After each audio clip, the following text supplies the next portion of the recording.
The lessons begin. Mike and I met with his dad that morning at 8 o'clock. He was already busy, having been at work for more than an hour. His construction supervisor was just leaving in his pickup truck as I walked up to his simple, small, and tidy home. Mike met me at the door. "Dad's on the phone, and he said to wait on the back porch," Mike said as he opened the door. The old wooden floor creaked as I stepped across the threshold of the aging house. There was a cheap mat just inside the door. The mat was there to hide the years of wear from countless footsteps that the floor had supported. Although clean, it needed to be replaced. I felt claustrophobic as I entered the narrow living room that was filled with old musty overstuffed furniture that today would be collector's items. Sitting on the couch were two women, both a little older than my mom. Across from the women sat a man in workman's clothes. He wore khaki slacks and a khaki shirt, neatly pressed but without starch, and polished work boots.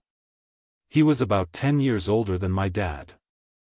They smiled as Mike and I walked past them toward the back porch. I smiled back shyly. "Who are those people?" I asked. "Oh, they work for my dad. The older man runs his warehouses, and the women are the managers of the restaurants." "And as you arrived, you saw the construction supervisor who is working on a road project about 50 miles from here. His other supervisor, who is building a track of houses, left before you got here. Does this go on all the time?" I asked. "Not always, but quite often," said Mike, smiling as he pulled up a chair to sit down next to me. "I asked my dad if he would teach us to make money," Mike said. "Oh, and what did he say to that?" I asked with cautious curiosity. "Well, he had a funny look on his face at first, and then he said he would make us an offer." "Oh," I said, rocking my chair back against the wall. I sat there, perched on two rear legs of the chair. Mike did the same thing. "Do you know what the offer is?" I asked. "No, but we'll soon find out." Suddenly, Mike's dad burst through the rickety screen door and onto the porch. Mike and I jumped to our feet, not out of respect, but because we were startled. "Ready, boys?" he asked as he pulled up a chair to sit down with us. We nodded our heads as we pulled our chairs away from the wall to sit in front of him. He was a big man, about 6 feet tall and 200 pounds. My dad was taller, about the same weight, and 5 years older than Mike's dad. They sort of looked alike, though not of the same ethnic makeup. Maybe their energy was similar. "Mike says you want to learn to make money? Is that correct, Robert?" I nodded my head quickly, but with a little trepidation.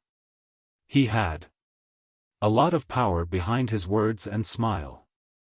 "Okay, here's my offer. I'll teach you, but I won't do it classroom style. You work for me, I'll teach you. You don't work for me, I won't teach you. I can teach you faster if you work. And I'm wasting my time if you just want to sit and listen like you do in school. That's my offer. Take it or leave it." May I ask a question first?" I asked. "No. Take it or leave it. I've got too much work to do to waste my time. If you can't make up your mind decisively, then you'll never learn to make money anyway. Opportunities come and go. Being able to know when to make quick decisions is an important skill. You have the opportunity that you asked for. School is beginning, or it's over in 10 seconds, Mike's dad said with a teasing smile. "Take it," I said. "Take it," said Mike. "Good," said Mike's dad. "Mrs. Martin will be by in 10 minutes. After I'm through with her, you'll ride with her to my superette and you can begin working. I'll pay you 10 cents an hour, and you'll work 3 hours every Saturday." "But I have a softball game today," I said. Mike's dad lowered his voice to a stern tone. "Take it, or leave it," he said. I'll take it, I replied, choosing to work and learn instead of playing. 30 cents later. By 9 a.m. that day, Mike and I were working for Mrs. Martin. She was a kind and patient woman. She always said that Mike and I reminded her of her 2 grown sons. Although kind, she believed in hard work and kept us moving. We spent 3 hours taking canned goods off the shelves, brushing each can with a feather duster to get the dust off, and then restacking them neatly. It was excruciatingly boring work. Mike's dad, whom I call my rich dad, owned 9 of these little superettes, each with a large parking lot. They were the early version of the 7-Eleven convenience stores. Little neighborhood grocery stores where people bought items such as milk, bread, butter, and cigarettes.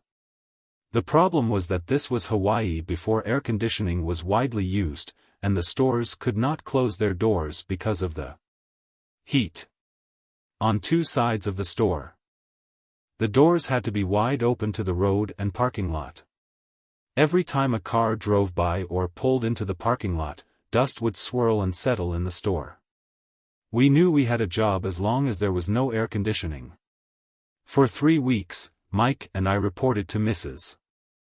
Martin and worked our 3 hours.